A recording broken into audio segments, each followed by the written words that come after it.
बिस्मिल्लाहिर्रहमानिर्रहीम। अस्सलाम वालेकुम। मैं अमार सलीम हूँ। ये यूट्यूब चैनल है। बराए मेहरबानी आप तमाम दोस्तों से गुजारिश है कि जो भी दोस्त ये वीडियो देखे वो इसको आगे ज़रूर शेयर कर दें। सबसे पहले मैं सबसे पहले एक सवाल है जो मुझे मुझे हर तरफ से पूछा जा रहा है पिछले 2 साल से कि आपके साथ क्या हुआ, या आपको क्यों ऐसे किया गया, या आपको क्या आपके साथ हुआ। तो मैं सबसे पहले इस बात को वजाहत करना चाह रहा हूँ कि मैंने कोई ज़ाती मुफाद तो आज तक लिया नहीं है, या मैंने कोई अल्हम्दुलिल्लाह ना कोई करप्शन किया है, ना कोई अपना ज़ाती मुफाद लिया है, या ना ही कोई फ़ायदा लिया। मैंने तो जो भी किया है अफसरान और एग्जेक्टिव और अदारे की भलाई की आवाज़ उठाई है, अब अफसर आप लोगों की आवाज़ उठाई है, अदारे की मुलाजमीन की आवाज़ उठाई है और हर आदमी की आवाज़ बनने की कोशिश की है। और अदारे की कौमी दौलत को जो नुकसान पहुंचा है, मैंने उसको उस आवाज़ को जो है ना उठाने की कोशिश की है। कानून की बात की है, कानून के से हट के मैंने कोई भी बात नहीं की। तो मैं आप साथियों से जो मैंने बातें की हैं, सबसे पहले मेरा हमेशा जो एम रहा है वो अफसरान की आवाज़ उठाना रहा है। अफसरान की जिनमें कंट्रेक्चुअल भी हैं, रेगुलर भी हैं, आउटसोर्स वाले भी हैं, और जो है एमटीओ भी हैं, नॉन एमटीओ भी हैं, रेगुलर भी हैं। नेशनल बैंक के हर कैटेगरी के अफसरान की हमने आवाज़ बुलंद की और मैं आवाज़ बनाऊँ। जिसमें कंट्रेक्चुअल की कंफर्मेशन का मसला था, जिसमें ऑफिसर्स की जो है ना सैलरी का मसला था, अप्रेजल का मसला था, क्लैरिकल नॉन क्लैरिकल और अफसरान की जो तनख्वाहों में जो डिफरेंस है, एक बहुत बड़ा नेशनल बैंक में डिफरेंस है और बहुत बड़ा खला है कि जो एक अफसर जो जो 90 में आया, तो 90 में एक कैशियर भी आया। अब 90 ऑफिसर जो है वो सैलरी लेते प्रमोट होता हुआ वो ग्रेड 3 हुआ, ग्रेड 2 हुआ, ग्रेड 1 हुआ, लेकिन उसकी बेसिक जो है वो 90,000, 95,000, 98,000। उसके मध्य मुकाबले जो 90 का जो कैशियर है वो 2,10,000। ठीक है, तो सैलरी बेसिक में इतना डिफरेंस था, तो उसकी आवाज उठाता रहा। उसके अलावा जो है फ्रॉड्स के मतलब बोलता रहा कि जैसे आप सबको पता है कि गोल्ड में बहुत फ्रॉड है, ठीक है, एडवांस सैलरी में बहुत फ्रॉड है, पेंशन में फ्रॉड है, कोर बैंकिंग सिस्टम पे बोलते रहे। कोर बैंकिंग सिस्टम खुद एक जुल्म है अदारे के ऊपर। स्टेट बैंक की ऑडिट रिपोर्टों के बारे में बताते रहे, यानी कि हर चीज हमने एज पर पॉलिसी की है, पॉलिसी से हटकर हमने कोई काम नहीं किया। तो मेरा जुर्म सिर्फ यही था कि मैं न डर और बेबाक होकर जो है ना कि आवाज बुलंद करता था, आप लोगों की न डर और बेबाक तरीके से नुमाइंदगी करता था। तो यही मेरा जुर्म है और मेरा कोई जुर्म नहीं है। और मैंने कोई ऐसा काम नहीं किया कि जिसकी वजह मुझे जो है ना कि इतनी बड़ी सजा दी जाती। इसके बदले में मुझे क्या मिला? मेरी 12-13 साल इन्होंने अप्रेजल तनख्वाह ही नहीं बढ़ाई।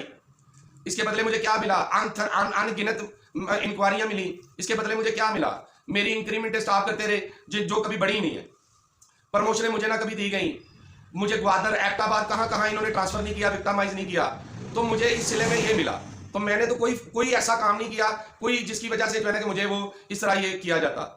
अब मैं आहिस्ता आहिस्ता हम हर चीज को तरतीब में लाते हुए हर चीज का एक मुकम्मल प्रोग्राम करेंगे। लेकिन ये जो इश्यूज हैं हमारे और हमारे इदारे के, हम इसके बारे में पॉइंट आउट करना चाह रहे थे। अगली वीडियो में, अगली जो वीडियोज आएंगी उनमें हम हर इशू पर तफसील से बात करेंगे।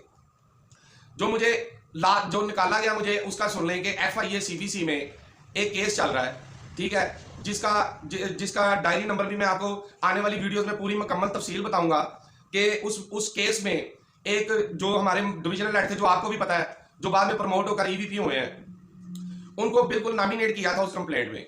तो उनके खिलाफ एक रिपोर्ट जो है वो हमने सबमिट की जो FIA CBC में। उसके ऊपर जो है बकायदा तौर पर एडिटर ने बयान रिकॉर्ड करवाया कि बताया, वो बयान की कापी भी हम आने वाले जो वीडियोस होंगे उनमें दिखाएंगे, ठीक है। उसके बाद इन्होंने क्या किया कि FIA जो है ना वो चली गई, इन्होंने ये रिकॉर्ड मुहैया नहीं कर रही इंतजामिया, और पिछले 2 साल से हीले बहाने और टाल मटोल करके लिंगर ऑन करके वक्त और टाइम जो है ना वो गुजार रही है। अब FIA ने उस पर इंक्वायरी की। FIA को लगा कि ये जो एक स्कैंडल है और इसके ऊपर इंक्वायरी करनी चाहिए। FIA ने मुख्तलिफ जगह से रिकॉर्ड को इकट्ठा किया, कुछ एडिटरों ने दिया, जिसमें 4 एडिटरों को उन्होंने लेटर लिखे। चारों एडिटरों ने वहां पर बयान रिकॉर्ड करवाया इन राइटिंग, और उसके ऊपर जो है ना उन्होंने हर चीज को वो तस्लीम किया। उसके बाद FIA ने बड़ी कोशिश की, लेकिन इंतजामिया ने रिकॉर्ड नहीं दिया। तो FIA जो है ना कि वो सेशन कोर्ट सिटी में चली गई। सेशन कोर्ट सिटी से उन्होंने एक आर्डर, सेशन कोर्ट सिटी ने जो है ना कि वो आर्डर निकाले कि इस आर्डरों के तहत इंतजामिया पाबंद थी इनको रिकॉर्ड देने के। लेकिन इंतजामिया ने सुनने में आया कि थोड़ा बहुत रिकॉर्ड दिया, लेकिन वो भी मैनेज किया होगा। उसके बाद FIA ने अपने लीगल डिपार्टमेंट से परमिशन लेकर उसके ऊपर कंटेम्प्ट फाइल कर दी, ठीक है। और इंतजामिया इस अभी अपने डिले टैक्स और हिले बहाने तक अभी तक वो इसको जो है ना कि वो रुकावट बनी हुई है, और उसने हाई कोर्ट सिंध में जो है ना कि रिट की है।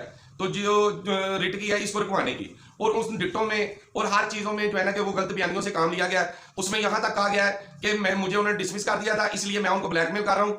लेकिन डॉक्यूमेंट्स बोलते हैं, जब FIA ने देखा कि इसकी तो डिसमिसल बाद की है और मेरा डिसमिसल लेटर देखा और उनके जो लेटर की डेटें देखी, तो पता चला कि मेरी तो डिसमिसल बाद की है। बल्कि ये मुझे विक्टिमाइज कर रहे हैं और थ्रेट कर रहे हैं हर तरीके से कि ना मैं अफसरान की आवाज उठा सकूं, ना ही मैं जो है ना कि किसी किस्म की विसल फ्लो कर सकूं। ठीक है, ये चीज थी जिसकी वजह से मुझे यहां तक इस नौबत तक लाया गया, जिसकी कोई इंक्वायरी ना कराई गई। और मजे की बात यह है कि जो मौसूफ डिविजनल हेड जिनके ऊपर MTO नॉन MTO के साथ जुल्म और केस के मतलब बहुत सारे सवाल हैं, उनको प्रमोट कर दिया गया। फिर उस प्रमोट करने के बाद उनको EVP का जो है ना स्टेटस इंजॉय कराया गया। उसके बाद उन्हें उनकी रिटायरमेंट आ गई। रिटायरमेंट के बाद 1 साल की एक्सटेंशन दे दी गई और एक्सटेंशन देने के बाद उन्हें पूरा 1 साल इंजॉय कराया गया। उनके सुनने में ये आया कि उनके 2 बच्चे भी बैंक में कंट्रेक्चुअल भर्ती हो गए। उसके बाद उन्होंने जो भी वो मुझे टारगेट कर सकते थे, क्योंकि वो अरबाब इख्तियार थे और उन्हीं की कलम से सारे काम होने थे, और उन्हें वो जो कर सकते थे, जिस कदर जुल्म कर सकते थे, उन्होंने अपना जुल्म मेरे ऊपर किया। मुझे यहां तक कहा गया कि आप अफसरान और एग्जेक्टिव के हक में आवाज ना बुलंद करें, लेकिन बहुत सारे लोग इसके गवाह हैं हेड ऑफिस में, लेकिन मैंने अपनी आवाज जो है ना वो बंद नहीं की। मुझसे स्टेटमेंट भी मांगी गई कि आप एक माफीनामा लिखकर दें। उन्होंने अपने चैम्बर में कुछ साथियों को बुलाकर मुझसे माफीनामा भी मांगा, जो कि मैंने देने से इनकार कर दिया, जिसकी वजह से उन्होंने ये सारा कुछ किया। और मेन रीजन ये थी कि जो हैदराबाद का जो फ्रॉड हुए हैदराबाद में, उनकी जो रिपोर्ट FIA में चली गई है, मेन रीजन वो थी। और उस रीजन की वजह से उन्होंने मुझे बगैर किसी इंक्वायरी के और बगैर किसी बात के विक्टिमाइज किया और डिसमिस कर दिया।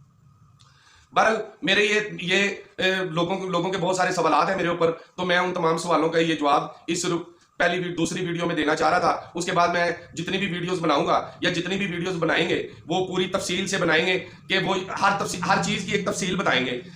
उसमें हम मुकम्मल तौर पे रिकॉर्ड के साथ जो कुछ FIA CBC में चल रहा है, FIA CBC को भी प्रेशराइज किया हुआ है। जो इंक्वायरी ऑफिसर FIA के थे शफी साहब, वो इंतहाई काबिल आदमी थे। उन्होंने इसकी बेहतरीन बहुत अच्छे तरीके से इंक्वायरी की और उन्होंने इसको कंटेम्प्ट तक पहुंचाया। ठीक है, लेकिन अब इंतजामिया ने, सुनने में आया कि इंतजामिया ने उन्हें भी हटाया, वहां से हटवा के ट्रांसफर करवा दिया। उसके बाद 4 इंक्वायरी अफसरों के पास मेरी इंक्वायरी जो है ना कि वो चेंज होकर जा चुकी है। तो अभी तक जो है ना कि उसका आगे क्या पुरसाने हाल है उसका कोई पता नहीं है। तो मेरी आला हुकाम से रिक्वेस्ट है कि किसी काबिल आदमी को, मेरी DG FIA साहब से रिक्वेस्ट है, मेरी वजीर आजम साहब से रिक्वेस्ट है कि इस इंक्वायरी को किसी आला पैमाने पर देखा जाए और इस इंक्वायरी को करवाया जाए। और मेरी कोर्ट से भी सता है कि वो इसके ऊपर जल्द से जल्द आर्डर सादर फरमाए ताकि हमारे साथ होने वाले जुल्म का अजाला हो सके। उसके बाद हम अगली जो वीडियोस होंगी उनमें हम FIA की उस इंक्वायरी के तमाम डॉक्यूमेंट्री प्रूफ के साथ वीडियोस बनाएंगे और आपको उसकी हर चीज दिखाएंगे। और उसके बाद हर इशू पे तफसील से बात करेंगे। जैसे खास तौर पे हम अगला जो इशू है वो अप्रेजल सिस्टम पे बात करेंगे और अप्रेजल के बारे में बताएंगे कि एक इंजीनियर की सैलरी और एक मजदूर की सैलरी, इंजीनियर की सैलरी ज्यादा होनी चाहिए या मजदूर की सैलरी ज्यादा होनी चाहिए। ये सारी तफसीलें और प्रमोशन और ट्रांसफर पोस्टिंग और तमाम चीजों, इंश्योरेंस अकाउंट और तमाम चीजों के बारे में हम बड़ी तफसील से डिस्कस करेंगे आने वाली वीडियोस में। शुक्रिया, जज़ाकल्लाह, अस्सलाम वालेकुम।